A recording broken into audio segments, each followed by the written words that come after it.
ਇੱਕ ਓੰਕਾਰ ਸਤਨਾਮ ਕਰਤਾ ਪੁਰਖ ਨਿਰਭਉ ਨਿਰਵੈਰ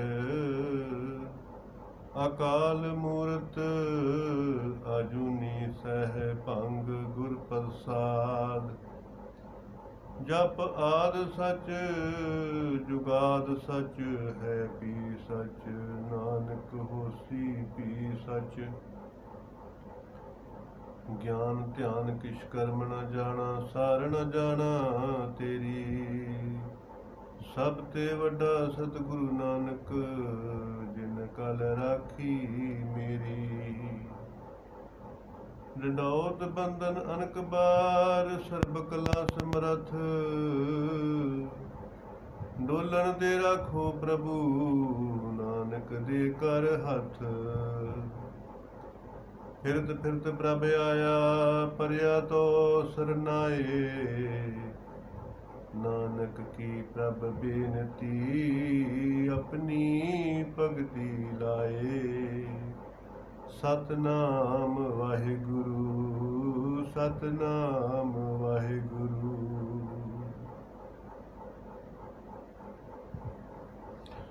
ਸਾਧ ਸੰਗਤ,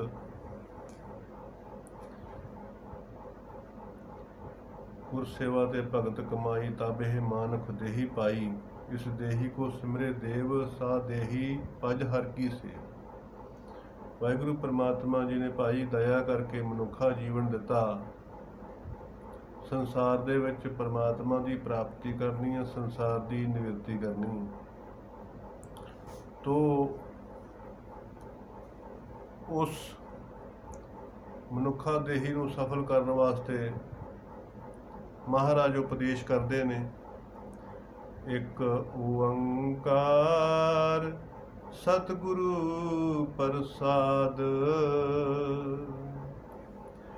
ਜੋ ਤੂੰ ਚਲਾਹੇ ਤਿਵ ਚੱਲਹਿ ਸੁਆਮੀ। ਹੋਰ ਕਿਆ ਜਾਣਾ ਗੁਣ ਤੇਰੇ ਜੋ ਤੂੰ ਚਲਾਹੇ ਤਿਵ ਚੱਲਹਿ ਜਿਨਾ ਮਾਰਗ ਪਾਵੈ। ਸਾਧ ਸੰਗਤ, ਜਿੱਦਾਂ ਪਿਛਲੇ ਪੌੜੀ ਦੇ ਵਿੱਚ ਮਹਾਰਾਜ ਉਪਦੇਸ਼ ਕਰਦੇ ਸੀ ਕਿ ਖੰਨਿਓ ਤਿੱਖੀ ਵਾਲੋ ਨਿੱਕੀ ਏਤ ਮਾਰਗ ਚੱਲਣਾ। ਤਾਂ ਇਸ ਦੇ ਵਿੱਚ ਮਹਾਰਾਜ ਬੇਨਤੀ ਕਰਨੀ ਸਿਖਾਉਂਦੇ ਨੇ ਕਿ ਭਾਈ, ਕਿ ਮਹਾਰਾਜ ਸੱਚੇ ਪਾਤਸ਼ਾਹ ਜੀ ਕਿ ਇਸ ਜੀਵ ਨੂੰ ਨਹੀਂ ਪਤਾ ਕਿ ਇਹਦਾ ਉਧਾਰ ਕਿਵੇਂ ਹੋਣਾ। ਇਹ ਤਾਂ ਮਹਾਰਾਜ ਸੱਚੇ ਪਾਤਸ਼ਾਹ ਜੀ ਤੁਹਾਨੂੰ ਹੀ ਪਤਾ ਕਿ ਜਿਸ ਮਾਰਗ ਤੇ ਚੱਲਿਆ ਜੀਵ ਪਰਮਾਤਮਾ ਦੇ ਵਿੱਚ ਪ੍ਰਾਪਤ ਹੋਵੇ ਉਹ ਹੀ ਮਾਰਗ ਤੇ ਤੋਰੋ। ਕਿਉਂਕਿ ਜੀਵ ਕਮਜ਼ੋਰ ਆ, ਕਠਿਨ ਤਪੱਸਿਆ ਨਹੀਂ ਕਰ ਸਕਦਾ। ਇਸੇ ਕਰਕੇ ਹੀ ਮਹਾਰਾਜ ਕਹਿੰਦੇ ਨੇ ਕਿ ਭਾਈ ਗੁਰ ਪ੍ਰਸਾਦੀ ਜਿਨੀ ਆਪ ਤਜਿਆ। ਇਹ ਗੁਰਮੁਖ ਸ਼ਰਨ ਦੇ ਵਿੱਚ ਆਇਆ ਤੇ ਆਪਣਾ ਹੰਕਾਰ ਛੱਡ ਕੇ ਬੇਨਤੀ ਕਰਦਾ ਕਿ ਮਹਾਰਾਜ ਸੱਚੇ ਪਾਤਸ਼ਾਹ ਜੀ ਹੁਕਮ ਰਜਾਈ ਚੱਲਣਾ ਨਾਨਕ ਲਿਖਿਆ ਨਾਲ। ਇਹ ਅਕਾਲ ਪੁਰਖ ਵਾਹਿਗੁਰੂ ਪਸ਼ੂ ਪੰਛੀ ਇਹ ਪਰਮਾਤਮਾ ਦੇ ਹੁਕਮ ਦੇ ਵਿੱਚ ਚੱਲਦੇ ਆ। ਗਾਂ ਕਦੀ ਮਾਸ ਨਹੀਂ ਖਾਂਦੀ, ਸ਼ੇਰ ਕਦੀ ਘਾਹ ਨਹੀਂ ਖਾਂਦਾ, ਇੱਕ ਮਨੁੱਖ ਹੀ ਆ ਜਿਹੜਾ ਸਭ ਕੁਝ ਹੀ ਖਾਈ ਜਾਂਦਾ। ਤਾਂ ਇਸੇ ਕਰਕੇ ਹੀ ਉਪਦੇਸ਼ ਮਨੁੱਖ ਨੂੰ ਆ। ਜੋ ਤੂੰ ਚਲਾਹੇ ਤਿਵੇਂ ਚੱਲੈ ਜਿਨਾ ਮਾਰਗ ਪਾਵੇ। ਤੋ ਮਹਾਰਾਜ ਕਹਿੰਦੇ ਕਿ ਇਹਦਾ ਇਹ ਭਾਵ ਨਹੀਂ ਹੈਗਾ ਕਿ ਮਤ ਨਹੀਂ ਵਰਤਣੀ, ਕਿ ਮਹਾਰਾਜ ਜੋ ਵੀ ਕਰਦੇ ਨੇ, ਜੇ ਕੋਈ ਸ਼ਰਾਬ ਪੀਂਦਾ ਇਹ ਉਹ ਪਰਮਾਤਮਾ ਹੀ ਪਿਆਉਂਦਾ, ਨਸ਼ਾ ਖਵਾਉਂਦਾ ਇਹ ਪਰਮਾਤਮਾ ਹੀ ਖਵਾਉਂਦਾ। ਅੱਗੇ ਕੋਈ ਗੱਡੀ ਆ ਜਾਵੇ ਤੇ ਪਰਾਂ ਨਾ ਹੋਵੇ ਵੀ ਪ੍ਰਮਾਤਮਾ ਹੀ ਚਲਾਉਂਦਾ। ਨਾ ਭਾਈ, ਮਹਾਰਾਜ ਕਹਿੰਦੇ ਸੱਚੇ ਪਾਤਸ਼ਾਹ ਜੀ ਕਿ ਇਹਦਾ ਇਹ ਭਾਵ ਨਹੀਂ ਲੈਣਾ, ਤੇ ਫਿਰ ਮੁਸੀਬਤ ਤੋਂ ਕਿਵੇਂ ਬਚਿਆ ਜਾਵੇਗਾ। ਕੋਈ ਵੀ ਮੁਸੀਬਤ ਆ ਉਹਦੇ ਤੋਂ ਬਚਣ ਵਾਸਤੇ ਤਾਂ ਮੱਤ ਚਾਹੀਦੀ ਹੈ। ਤੋ ਇਸੇ ਕਰਕੇ ਹੀ ਮਹਾਰਾਜ ਕਹਿੰਦੇ ਨੇ ਕਿ ਭਾਈ ਕਿ ਇਹਦਾ ਮਤਲਬ ਇਹ ਨਹੀਂ ਹੈਗਾ ਕਿ ਮਨ ਮਰਜ਼ੀ। ਇਹਦਾ ਮਤਲਬ ਮਹਾਰਾਜ ਕਹਿੰਦੇ ਇਹਦਾ ਭਾਵ ਇਹ ਆ ਕਿ ਜੋ ਤੂੰ ਚਲਾਵਹਿ ਤਿਵ ਚੱਲਹਾਂ। ਕਿ ਅਕਾਲ ਪੁਰਖ ਵਾਹਿਗੁਰੂ ਮਹਾਰਾਜ ਸੱਚੇ ਪਾਤਸ਼ਾਹ ਜੀ ਪਰਤਰਾ ਰੂਪ ਨਾ ਪੇਖੇ ਨੇਤਰ। ਪਰਮਾਤਮਾ ਚਾਹੁੰਦੇ ਕਿ ਇਹ ਜੀਵ ਇਹਨਾਂ ਨੇਤਰਾਂ ਦੇ ਨਾਲ ਪਰਾਇਆ ਰੂਪ ਨਾ ਦੇਖੇ, ਇਹਨਾਂ ਕੰਨਾਂ ਦੇ ਨਾਲ ਨਿੰਦਾ ਨਾ ਸੁਣੇ, ਜੀਭ ਦਾ ਨਾਲ ਨਿੰਦਾ ਨਾ ਕਰੇ, ਮੈਲ ਨਾ ਖਾਵੇ। ਤੋ ਇਹੋ ਹੀ ਮਹਾਰਾਜ ਸੱਚੇ ਪਾਤਸ਼ਾਹ ਜੀ ਚਾਹੁੰਦੇ ਨੇ ਕਿ ਇਹ ਇਸੇ ਹੀ ਮਾਰਗ ਤੇ ਚੱਲਦਿਆਂ ਸਫਲਤਾ ਨੂੰ ਪ੍ਰਾਪਤ ਹੋਵੇ, ਔਰ ਇਸੇ ਹੀ ਮਾਰਗ ਤੇ ਚੱਲਦਿਆਂ ਕਿ ਉਹ ਵਾਹਿਗੁਰੂ ਪਰਮਾਤਮਾ ਜੀ ਨੂੰ ਪਾਵੇ। ਕਿਵ ਸਚਿਆਰਾ ਹੋਈਏ ਕਿਵ ਕੂੜੇ ਟੁੱਟੇ ਪਾਲ। ਗੁਰੂ ਅੰਗਦ ਸਾਹਿਬ ਜੀ ਨੇ ਗੁਰੂ ਨਾਨਕ ਸਾਹਿਬ ਜੀ ਨੂੰ ਬੇਨਤੀ ਕੀਤੀ ਸੀ ਕਿ ਮਹਾਰਾਜ ਇਹ ਜੀਵ ਕਿਵੇਂ ਸਚਿਆਰਾ ਹੋ ਸਕਦਾ। ਤਾਂ ਗੁਰੂ ਜੀ ਕਹਿੰਦੇ ਸੀਗੇ ਕਿਵ ਸਚਿਆਰਾ ਹੋਈਏ ਕਿਵ ਕੂੜੇ ਟੁੱਟੇ ਪਾਲ। ਹੁਕਮ ਰਜਾਈ ਚੱਲਣਾ ਨਾਨਕ ਲਿਖਿਆ ਨਾਲ। ਕਹਿੰਦੇ ਜਿਹੜਾ ਗ੍ਰੰਥਾਂ ਦੇ ਵਿੱਚ ਲਿਖਿਆ ਹੋਇਆ ਇਹ ਪ੍ਰਮਾਤਮਾ ਦੀ ਬਾਣੀ ਆ, ਇਹ ਪ੍ਰਮਾਤਮਾ ਦਾ ਹੁਕਮ ਆ, ਔਰ ਇਹਨੂੰ ਮਿੱਠਾ ਕਰਕੇ ਮੰਨਣਾ ਚਾਹੀਦਾ। ਜੋ ਵੀ ਪ੍ਰਮਾਤਮਾ ਦਾ ਇਹ ਗ੍ਰੰਥ ਕਹਿੰਦੇ ਨੇ ਕਿ ਪਰ ਕਾ ਬੁਰਾ ਨਾ ਰਾਖੋ ਚੀਤ। ਤੋ ਨਿੰਦਿਆ ਚੁਗਲੀ ਈਰਖਾ ਵਖੀਲੀ ਰਾਗ ਦਵੇਸ਼ ਨਹੀਂ ਕਿਸੇ ਨਾਲ ਕਰਨਾ, ਸਾਰਿਆਂ ਦੇ ਨਾਲ ਮੈਤਰੀ ਭਾਵ ਕਰਨਾ, ਮਨ ਬਚਨ ਔਰ ਕਰਮ ਕਰਕੇ ਸ਼ੁੱਧ ਹੋਣਾ, ਪਵਿੱਤਰ ਸਾਈਡ ਰੱਖਣੀ ਆ। ਤੇ ਇਹੋ ਹੀ ਮਹਾਰਾਜ ਗ੍ਰੰਥਾਂ ਦੇ ਵਿੱਚ ਸਮਝਾਉਂਦੇ ਨੇ ਕਿ ਭਾਈ ਸੱਚੇ ਮਾਰਗ ਚੱਲਦਿਆਂ ਉਸਤਤ ਕਰੇ ਜਹਾਨ। ਕਿ ਛਲ ਕਪਟ ਧੋਖਾ ਫਰੇਬ ਮਿਲਾਵਟ ਨਹੀਂ ਕਰਨੀ, ਕਿਉਂਕਿ ਇਹ ਸ਼ੈਤਾਨ ਦੀ ਸੈਨਾ ਵਾ। ਨਿੰਦਿਆ ਚੁਗਲੀ ਈਰਖਾ ਵਖੇਲੀ ਰਾਗ ਦਵੇਸ਼ ਛਲ ਕਪਟ ਝੂਠ ਫਰੇਬ ਮਿਲਾਵਟ ਧੋਖਾ ਇਹ ਸ਼ੈਤਾਨ ਦੀ ਫੌਜ ਆ। ਤੇ ਦਇਆ ਸੰਤੋਖ ਧੀਰਜ ਖਿਮਾ ਨਿਮਰਤਾ ਦਾਨ ਪੁੰਨ ਸੇਵਾ ਸਿਮਰਨ ਪਰਉਪਕਾਰ ਇਹ ਵਾਹਿਗੁਰੂ ਪਰਮਾਤਮਾ ਦੀ ਫੌਜ ਆ। ਤੋ ਕਿੱਧਰ ਭਰਤੀ ਹੋਣਾ ਵਾ, ਕਿੱਧਰਲੀ ਧਿਰ ਨੂੰ ਪ੍ਰਵਾਨ ਕਰਨਾ ਵਾ। ਤੋ ਮਹਾਰਾਜ ਕਹਿੰਦੇ ਗ੍ਰੰਥਾਂ ਦੇ ਵਿੱਚ ਸਾਰਾ ਹੀ ਲਿਖਿਆ ਹੋਇਆ ਵਾ, ਉਹਦੇ ਅਨੁਸਾਰ ਹੀ ਇਸ ਨੂੰ ਇਹ ਜੀਵਨ ਧਾਰਨ ਕਰਨਾ ਚਾਹੀਦਾ। ਹਰ ਕਿਰਪਾ ਜਿਨ ਨਾਮ ਲਾਏ ਸੇ ਹਰ ਹਰ ਸਦਾ ਧਿਆਵੇ। ਮਹਾਰਾਜ ਭਗਤ ਜੀ ਕਹਿੰਦੇ ਨੇ ਮੇਰੀ ਪ੍ਰੀਤ ਗੋਬਿੰਦ ਸਿਉ ਜਿਤ ਘਟੇ, ਮੈਂ ਤਾਂ ਮੋਲ ਮਹਿੰਗੀ ਲਈ ਜੀ ਸਟੇ। ਸਾਚ ਕਹੂੰ ਸੁਣ ਲਹਿ ਸਭੇ ਜਿਨ ਪ੍ਰੇਮ ਕੀਓ ਤੇ ਨਹੀਂ ਪ੍ਰਭ ਪਾਇਓ। ਦਸਵੇਂ ਮਹਾਰਾਜ ਜੀ ਵੀ ਇਹੋ ਕਹਿੰਦੇ ਨੇ ਕਿ ਜੇ ਪ੍ਰੇਮ ਆ ਤਾਂ ਹੀ ਭਗਤੀ ਪ੍ਰਵਾਨ ਆ, ਤਾਂ ਹੀ ਸੇਵਾ ਪ੍ਰਵਾਨ ਆ। ਤੋ ਭਗਤ ਜੀ ਕਹਿੰਦੇ ਆ ਕਿ ਮੈਂ ਪ੍ਰੀਤੀ ਜਿਹੜੀ ਆ, ਪ੍ਰੇਮ ਜਿਹੜਾ ਵਾ ਉਹ ਮਹਿੰਗੇ ਮੁੱਲ ਤੇ ਲਿਆ। ਹੁਣ ਬਾਜ਼ਾਰ ਦੇ ਵਿੱਚੋਂ ਸਾਰਾ ਕੁਝ ਤੇ ਮੁੱਲ ਮਿਲ ਜਾਂਦਾ, ਪਰ ਪ੍ਰੇਮ ਜਿਹੜਾ ਹੈਗਾ ਇਹ ਕਿਤੇ ਵੀ ਮੁੱਲ ਨਹੀਂ ਮਿਲਦਾ। ਇਹ ਸਭ ਤੋਂ ਮਹਿੰਗਾ ਖਜ਼ਾਨਾ ਵਾ ਪ੍ਰੇਮ। ਜਿਸ ਤਰ੍ਹਾਂ ਪਰਮੇਸ਼ਰ ਪਰਮਾਤਮਾ ਜੀ ਦੇ ਪਿਆਰੇ ਭਗਤੀ ਕਰਦੇ ਆ। ਇਹ ਪ੍ਰੇਮ ਦੀ ਨਿਸ਼ਾਨੀ ਹੁੰਦੀ ਆ। ਜੇਕਰ 1 ਘੰਟਾ ਸਿਮਰਨ ਕੀਤਾ ਤੇ ਇਉਂ ਲੱਗੇ ਜਿਵੇਂ 5 ਮਿੰਟ ਹੀ ਬੀਤੇ ਆ, ਇਹ ਪ੍ਰੇਮ ਆ। ਤੇ ਜੇਕਰ 5 ਮਿੰਟ ਬੈਠੇ ਆ ਤੇ ਇਉਂ ਲੱਗੇ ਜਿਵੇਂ 1 ਘੰਟਾ ਹੀ ਬੀਤ ਗਿਆ, ਤੇ ਇਹ ਪ੍ਰੇਮ ਤੋਂ ਹੀਣਾ ਵਾ। ਤੋ ਮਹਾਰਾਜ ਗੋਬਿੰਦ ਭਾਉ ਭਗਤ ਕਾ ਭੁੱਖਾ, ਪਰਮੇਸ਼ਰ ਪਰਮਾਤਮਾ ਪ੍ਰੇਮ ਦਾ, ਭਾਵਨਾ ਦਾ ਭੁੱਖਾ ਵਾ।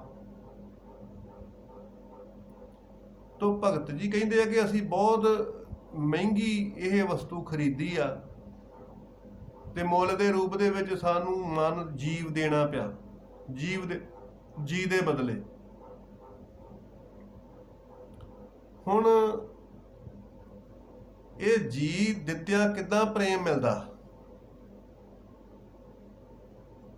ਤੋ ਇਹਦਾ ਭਾਵ ਇਹ ਹੁੰਦਾ ਵਾ ਕਿ ਜਿਹੜੇ ਪ੍ਰਮਾਤਮਾ ਦੇ ਪਿਆਰੇ ਨੇ, ਪ੍ਰੇਮ ਦੇ ਭੁੱਖੇ ਆ, ਉਹ ਜੇਕਰ ਮਨ 4 ਰੋਟੀਆਂ ਖਾਣ ਨੂੰ ਕਰਦਾ ਤੇ ਉਹ 2 ਦਿੰਦੇ ਆ, 2 ਖਾਂਦੇ ਆ। ਜੇ ਮਨ ਕਹਿੰਦਾ ਕਿ ਮੈਂ 6 ਘੰਟੇ ਸੌਣਾ ਤੇ ਉਹ 4 ਘੰਟੇ ਸੌਂਦੇ ਆ। ਮਨ ਦੀ ਕੋਈ ਵੀ ਗੱਲ ਜਿਹੜੀ ਹੈਗੀ ਆ ਉਹ ਮੰਨਦੇ ਨਹੀਂ। ਇਸ ਤਰ੍ਹਾਂ ਕਰਕੇ ਅੰਦਰ ਪ੍ਰੇਮ ਪ੍ਰਗਟ ਹੁੰਦਾ, ਐਵੇਂ ਨਹੀਂ ਪ੍ਰਗਟ ਹੋ ਜਾਂਦਾ। ਪ੍ਰੇਮ ਪਰਮੇਸ਼ਰ ਪਰਮਾਤਮਾ ਜੀ ਦਾ ਬਹੁਤ ਦੁਰਲੱਭ ਆ। ਗੁਰੂ ਨਾਨਕ ਦੇਵ ਸੱਚੇ ਪਾਤਸ਼ਾਹ ਜੀ ਜਦੋਂ ਕਰਤਾਰਪੁਰ ਤੋਂ ਪ੍ਰਚਾਰ ਤੇ ਗਏ ਆ ਤੇ ਗੁਰੂ ਅੰਗਦ ਦੇਵ ਜੀ ਨੇ ਬੇਨਤੀ ਕੀਤੀ, ਮਹਾਰਾਜ ਮੈਂ ਕਿਵੇਂ ਰਹੂੰਗਾ? ਜਿਸ ਪਿਆਰੇ ਸਿਓ ਨੇ ਤਿਸ ਆਗੇ ਮਰ ਚੱਲੀਏ, ਧ੍ਰਿਗ ਜੀਵਨ ਸੰਸਾਰ ਤਾਂ ਕਿ ਪਾਛੇ ਜੀਵਣਾ। ਤੇ ਗੁਰੂ ਬਾਬਾ ਜੀ ਕਹਿਣ ਲੱਗੇ ਕਿ ਪੁਰਖਾ ਇੱਥੇ ਹੀ ਬਹਿ ਜਾ। ਤੇ ਗੁਰੂ ਅੰਗਦ ਦੇਵ ਉੱਥੇ ਹੀ ਬਹਿ ਗਏ ਸਮਾਧੀ ਲਾ ਕੇ। ਗੁਰੂ ਬਾਬਾ ਜੀ ਪ੍ਰਚਾਰ ਕਰਕੇ ਜਦੋਂ ਵਾਪਸ ਆਏ ਕੁਝ ਮਹੀਨਿਆਂ ਮਗਰੋਂ, ਤੇ ਉੱਥੇ ਹੀ ਬੈਠੇ ਸੀ ਗੁਰੂ ਅੰਗਦ ਦੇਵ। ਤੇ ਦੇਖ ਕੇ ਹੈਰਾਨ ਹੋ ਗਏ, ਆਂਦੇ ਪੁਰਖਾ ਉੱਠਿਆ ਨਹੀਂ, ਆਂਦੇ ਤੁਸੀਂ ਬਿਠਾ ਕੇ ਗਏ ਸੀ ਤੇ ਠਾਉਣਾ ਵੀ ਤੁਸੀਂ ਸੀ। ਉੱਠ ਕੇ ਛਾਤੀ ਨਾਲ ਲਾ ਲਿਆ। ਏਦਾਂ ਪ੍ਰੇਮ ਪ੍ਰਗਟ ਹੁੰਦਾ। ਗੁਰੂ ਬਾਬਾ ਨਾਨਕ ਪਹਿਲੇ ਬਾਬੇ ਪਾਇਆ ਬਖਸ਼ਦਾਰ ਪਿੱਛੋਂ ਦੇ ਫਿਰ ਘਾਲ ਕਮਾਈ, ਰੇਤ ਅੱਕ ਆਹਾਰ ਕਰ ਰੋੜਾਂ ਦੀ ਗੁਰ ਕਰੀ ਵਿਛਾਈ, ਭਾਰੀ ਕਰੀ ਤਪੱਸਿਆ ਵੱਡੇ ਭਾਗ ਹਰਸਿਓ ਬਣਿਆ। ਗੁਰੂ ਬਾਬਾ ਨਾਨਕ ਜੀ ਨੇ ਰੋੜਾਂ ਦੀ ਵਿਛਾਈ ਕੀਤੀ ਆ, ਰੇਤ ਤੇ ਅੱਕ ਦਾ ਆਹਾਰ ਕੀਤਾ, ਫੇਰ ਪ੍ਰੇਮ ਪ੍ਰਗਟ ਹੋਇਆ। ਤੋ ਫੇਰ ਪ੍ਰੇਮ ਪ੍ਰਗਟ ਹੋਇਆ। ਤੋ ਬਾਬਾ ਨਾਨਕ ਕਹਿੰਦੇ ਨੇ ਕਿ ਆਖਾਂ ਜੀਵਾਂ ਵਿਸਰੇ ਮਰ ਜਾਓ। ਇੰਨਾ ਪ੍ਰੇਮ ਪ੍ਰਗਟ ਹੋਇਆ, ਇੰਨਾ ਪ੍ਰੇਮ ਪ੍ਰਗਟ ਹੋਇਆ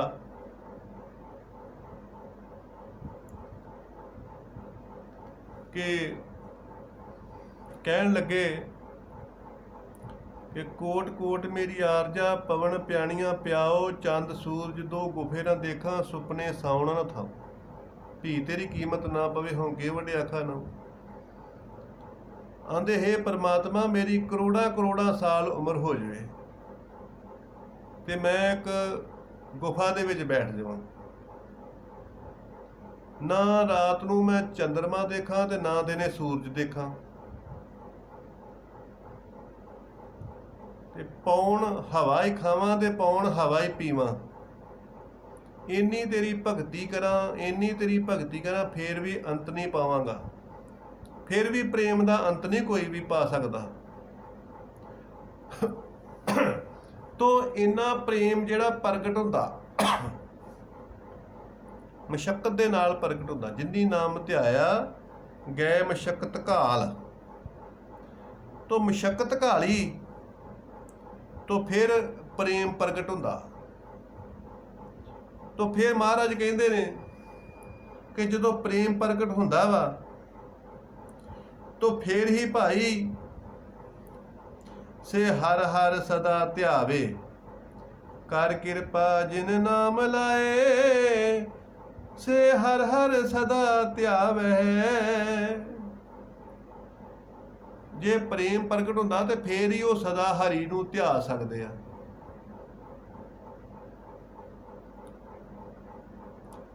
ਹਰ ਵੇਲੇ ਉਹਨਾਂ ਦਾ ਜਿਹੜਾ ਚਿੱਤ ਆ ਉਹ ਨਾਮ ਦੇ ਵਿੱਚ ਆ। ਕੋਈ ਵੀ ਕੰਮਕਾਰ ਕਰਦੇ ਆ ਤਾਂ ਵੀ ਚਿੱਤ ਦੇ ਵਿੱਚ ਪ੍ਰੇਮ ਆ, ਨਾਮ ਆ, ਗੁਰੂ ਨਾਨਕ ਬਾਬਾ ਜੀ ਦਾ ਦਰਸ਼ਨ ਪ੍ਰਤੀ, ਉਹਨਾਂ ਦੀ ਸੇਵਾ ਪ੍ਰਤੀ, ਨਾਮ ਰੂਪ ਲੀਲਾ ਧਾਮ, ਬਾਬਾ ਜੀ ਦਾ ਨਾਮ ਜਪਦੇ ਆ, ਰੂਪ ਉਹਨਾਂ ਦੇ ਚਿਹਰੇ ਦਾ ਦਰਸ਼ਨ ਕਰਨ ਨੂੰ ਜੀ ਕਰਦਾ, ਲੀਲਾ ਜਿਹੜੀਆਂ ਉਹਨਾਂ ਨੇ ਲੀਲਾ ਕੀਤੀਆਂ ਹੋਈਆਂ ਵਾ ਸੱਚੇ ਸੌਦੇ ਦੀ, ਮੋਦੀਖਾਨੇ ਦੀ, ਉਹ ਲੀਲਾ ਦਾ ਦਰਸ਼ਨ ਕਰਨ ਨੂੰ ਚਿੱਤ ਕਰਦਾ, ਤੇ ਧਾਮ ਉਹਨਾਂ ਦਾ ਧਾਮ ਦਾ ਦਰਸ਼ਨ ਨੂੰ ਜੀ ਕਰਦਾ। ਤਾਂ ਹੀ ਫਿਰ ਉਹ ਸਦਾ ਉਹਨਾਂ ਦੀ ਕਿਰਤ ਜਿਹੜੀ ਹੈਗੀ ਆ ਉਹ ਵੀ ਹਰੀ ਦਾ ਨਾਮ ਬਣ ਜਾਂਦੀ ਆ। ਸੌਣਾ ਵੀ ਨਾਮ, ਬੈਠਣਾ ਵੀ ਨਾਮ, ਖਾਣਾ ਵੀ ਨਾਮ, ਸਭ ਕੁਝ ਹੀ ਨਾਮ ਹੋ ਜਾਂਦਾ।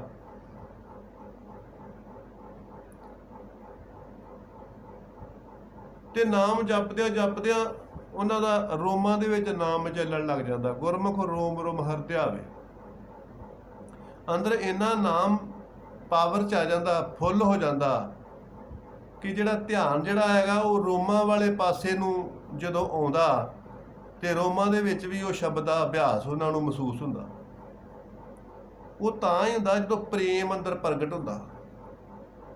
ਤਾਂ ਪ੍ਰੇਮ ਪ੍ਰਗਟ ਤਾਂ ਹੁੰਦਾ ਜੇ ਅੰਦਰ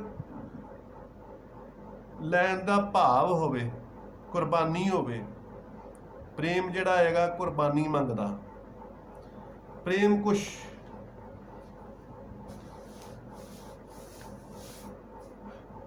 ਮਹਾਰਾਜ ਕਹਿੰਦੇ, ਜੇ ਤੈਨੂੰ ਪ੍ਰੇਮ ਖੇਲਣ ਕਾ ਚਾਹ, ਸਿਰ ਧਰ ਤਲੀ ਗਲੀ ਮੇਰੀ ਆ।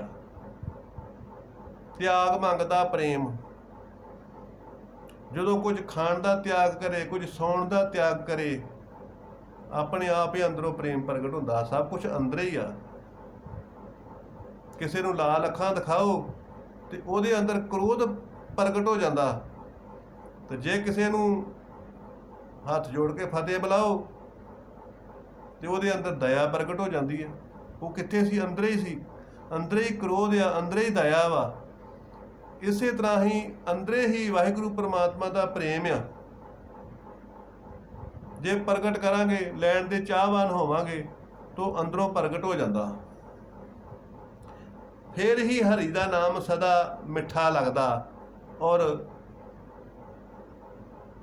ਸਦਾ ਹੀ ਪਰਮੇਸ਼ਰ ਪ੍ਰਮਾਤਮਾ ਦੇ ਨਾਮ ਦੇ ਵਿੱਚ ਚਿੱਤ ਲੱਗਦਾ।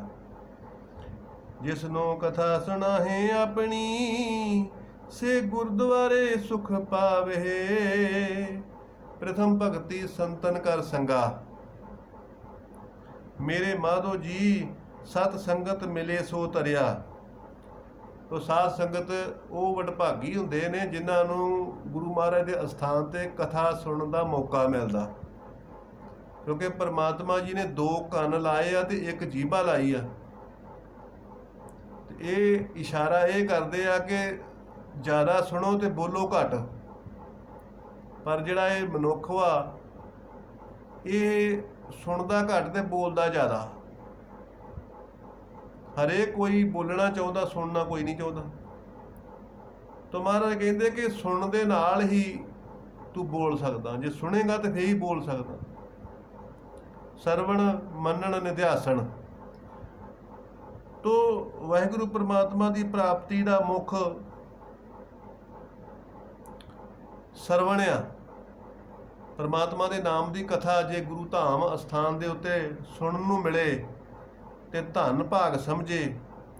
ਕਿਉਂਕਿ ਇਹੋ ਹੀ ਕਥਾ ਸੁਣ ਕੇ ਉਹਦੇ ਤੇ ਅਮਲ ਕਰਕੇ ਤੇ ਘਰ ਵਿੱਚ ਸੁੱਖ ਤੇ ਮਨ ਵਿੱਚ ਸ਼ਾਂਤੀ ਆਉਂਦੀ ਹੈ। ਕਹੇ ਨਾਨਕ ਸੱਚੇ ਸਾਹਿਬ, ਜੋ ਭਾਵੇ ਤਿਵੇਂ ਚਲਾਵੇ।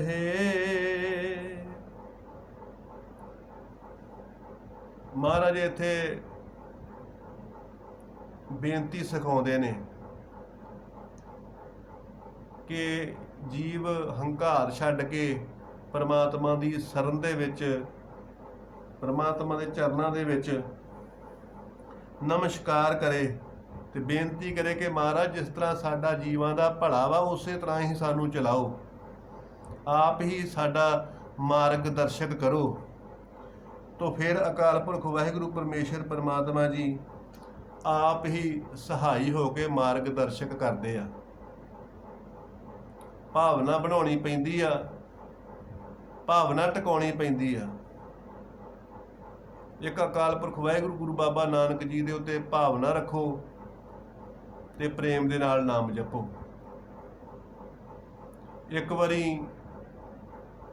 एक पिंड दे विचों मनुख शहर चलिया बाजार दे विच ते घर वाली उहनूं कहण लगी भी शहर चले आ ते शहर दे विच बड़ा ध्यान दे नाल सौदेबाजी करियो, ठगी बड़ी चलदी आ।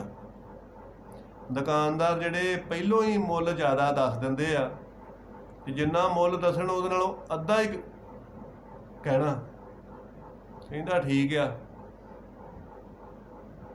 शहर चले गया बाजार दे विच, जद नूं मींह आ गया, बारिश आ गई ते कहंदा दुकान तो चलो छतरी लवां। पहलों दुकान ते चल गया, कहंदा भरा छतरी लैनी है, कहंदे लओ। कहंदा किन्ने पैसे? दुकानदार कहंदा 20 रुपये। वो पिंड दा बंदा कहंदा 10 रुपये लेने आ, कहंदा नहीं 10 रुपये नहीं लैने। दुकानदार कहंदा चल ठीक आ, फिर तू पैसे 16 रुपये दे ते छतरी लै ला। तो मनुख कहंदा कि 8 रुपये लैने आ, कहंदा नहीं 8 रुपये थोड़े आ। फिर तुर लगा तो कहंदा दुकानदार कहंदा चल 10 रुपये दे। ते वो जिहड़ा छतरी लैण वाला सीगा वो कहंदा 5 रुपये लैने आ, कहंदा नहीं 5 रुपये नहीं लैने। तुर पिया, फिर बाज मारी दुकानदार, कहंदा चल 8 रुपये दे दे। ते वो छतरी वाला कहंदा कि 4 रुपये लैने आ, कहंदा नहीं 4 रुपये नहीं लैने। तो तू ऐ कर भरावा, तू छतरी फ्री लै जा, तू छतरी फ्री लै जा। ते कहंदा एक नहीं ले जानियां, 2 ले जानियां। ते कहंदा फिर चलदा बन, फिर तू नहीं लै सकदा, तेरे कर्म च नहीं हैगा। जदों खाली हत्थी बाहर निकलिया ते संत आ गए। संत पुछण लग पे भी कई गल हो गई भाई। वो फिर दुकान वाला दसन लग पिया कि महाराज ਇਹਦਾ भाव ही नहीं बनया, ਇਹਦਾ एक भाव ही नहीं बनया, इसे करके ਇਹਨੂੰ छतरी प्राप्त नहीं हुई। तो संत कहण लग पे इहो ही हाल आ भाई, इहो ही हाल आ। जिस तरह तेरा एक भाव नहीं बनया ते तू वस्तु नहीं खरीद सकिया, इसे तरह ही एक कलयुगी जिहड़ा जीव है ना, ਇਹਦਾ भी कहंदे गुरु बाबा नानक दे उत्ते एक भाव नहीं बनदा, परमात्मा ते एक भाव नहीं बनदा, डावां-डोल हो जांदा, चंचल हो जांदा, इधर उधर सज्जे खब्बे कदी डोल जांदा कि की बनूगा, दर्शन होणगे कि नहीं होणगे, मेरी सेवा सफल होवेगी कि नहीं होवेगी। तो महाराज कहंदे कि भाई इसे तरह ही यह गुरु बाबा नानक जी अकाल पुरख वाहिगुरू दे उत्ते इहनूं पूरा यकीन नहीं हैगा, पूरी शरधा नहीं हैगी, भाव नहीं एक टकाउंदा, एक भाव नहीं बनदा। इसे करके ही इहनूं परमात्मा की प्राप्ति नहीं हुंदी। तो भाव जिहड़ा हैगा वो बनाया ही वाहिगुरू परमात्मा के दर्शन हुंदे ने, गुरु नानक बाबा जी दे परमात्मा की प्राप्ति हुंदी आ ते मनुखा दे ही सफल हुंदी आ। इस करके भाई शरधा दे नाल सुनो ते इहदे ते अमल करो ते अपना जीवन सफला करो। लोक सुखीए परलोक सुहेले, नानक हर प्रभापे मेले, नानक नाम चढ़दी कला, तेरे भाने सरबत दा भला।